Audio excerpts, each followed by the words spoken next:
کچھ لوگ کہتے ہیں کہ بھائی ہم لوگ تو نماز پڑھتے ہیں اور عبادت ہمارے برقرار ہے، لیکن پھر بھی اندر شک و وسوسہ ہے۔ دیکھو، نماز اکثر یہ جو بات کرتے ہیں نا کہ نماز ہم پڑھتے ہیں، ایک چیز اپنے ذہن نشین کرے کہ یہ آپ کا یہ جو نماز ہے، یہ نماز واجب ہے، آپ کے اوپر واجب ہے، کوئی احسان نہیں ہے کہ اگر آپ نے نماز پڑھی۔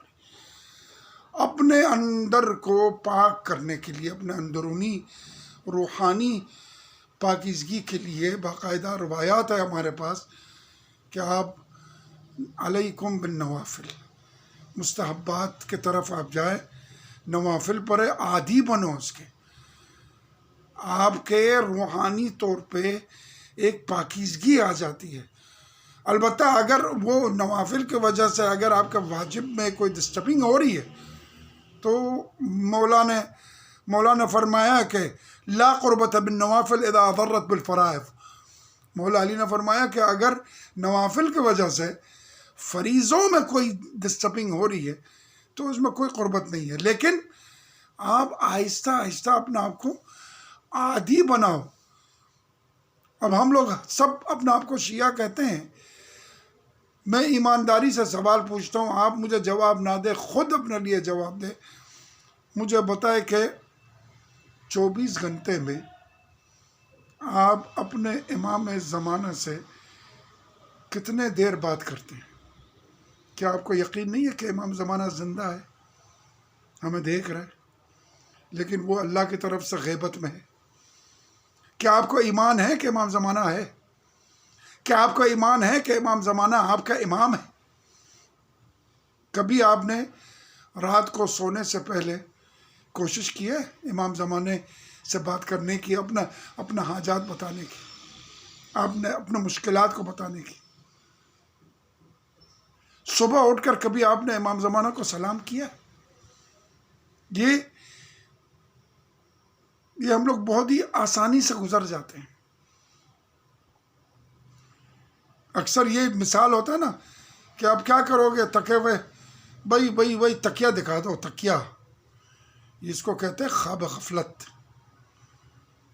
مومن کے لیے ضروری ہے کہ وہ خواب غفلت میں نہ جائیں، سب سے پہلے باوضو ہو جائے۔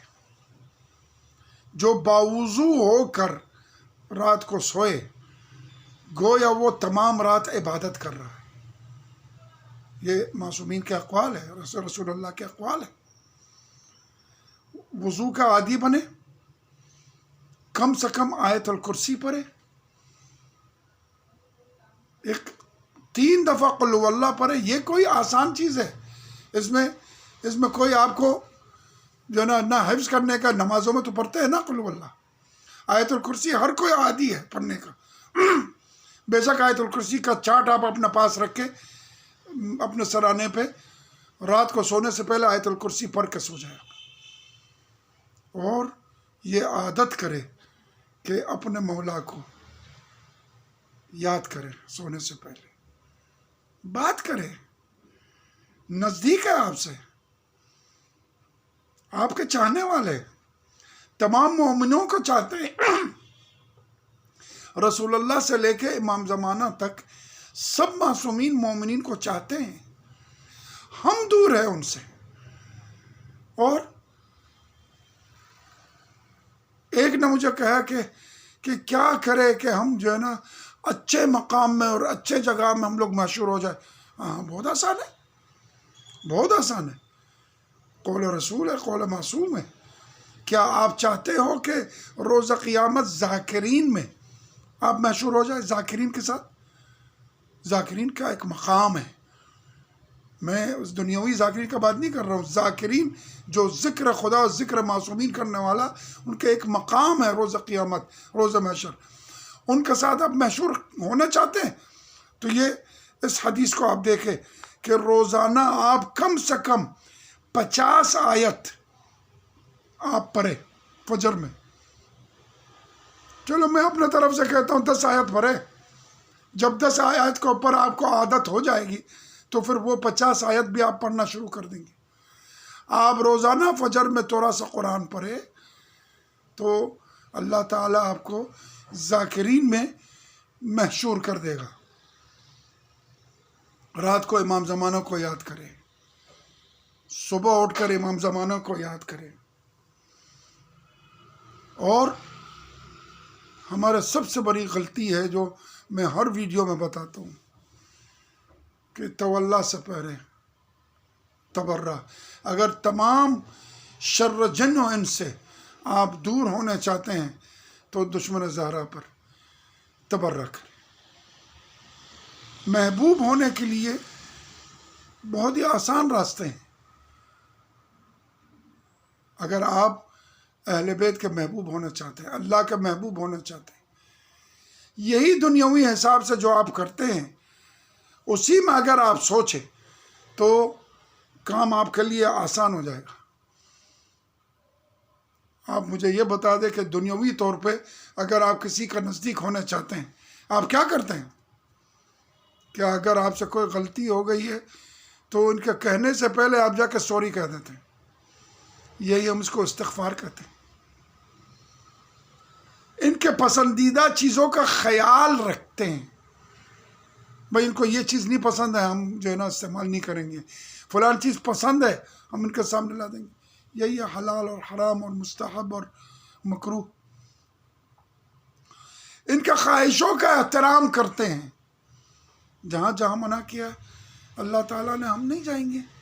جس طرح ہم لوگ دنیاوی محبوب کی طرف خواہشوں کا احترام کرتے ہیں تو پروردگار کے احکام کا اور ان سے نزدیک ہونے کے لیے، دنیاوی محبوب سے نزدیک ہونے کے لیے بہت کوشش کرتے ہیں۔ مجھے یہ بتاؤ کہ ہم لوگوں نے پروردگار عالم سے جو وہ حبل الورید سے بھی نزدیک تر ہے ہم سے، ہم لوگ کتنا کوشش کی ہے نزدیک ہونے کی۔ افسوس ہوتا ہے کہ وہ تو بے نیاز ہے۔ مجھے یاد ہے میں نے بہت کم نماز پڑھی ہے آیت اللہ بہجت کے پیچھے، کیونکہ واقعاً جو ہے نا وہ ایک معرفت چاہیے، ایک جان چاہیے کہ ایک نماز میں کمر دکھ جاتا ہے۔ یہ میری بدبختی ہے کہ میں نے بہت کم نماز پڑھی ان کے پیچھے۔ جب آیت اللہ بہجت پڑھتے تھے اللہ الصمد، یہی صرف اللہ الصمد میں رونا شروع کر دیتے تھے، برداشت نہیں ہوتا۔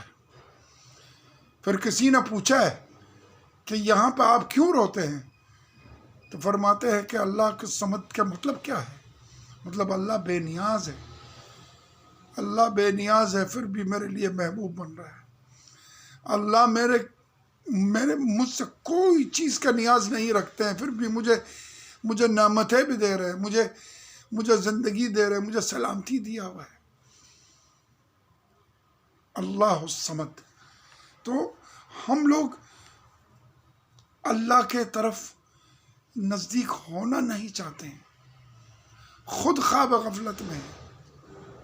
آپ کچھ کرے، اپنے امام سے بات کریں، اپنا پروردگار سے بات کریں، اپنا آپ کو درست کریں۔ آپ کے ہاتھ میں، کسی مولوی کے ہاتھ میں نہیں ہے، یہ کچھ نہیں ہے۔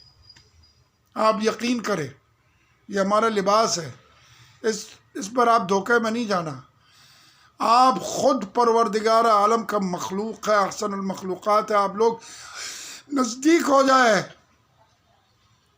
اپنے مولا سے نزدیک ہو جائے، اپنا حال سناؤ۔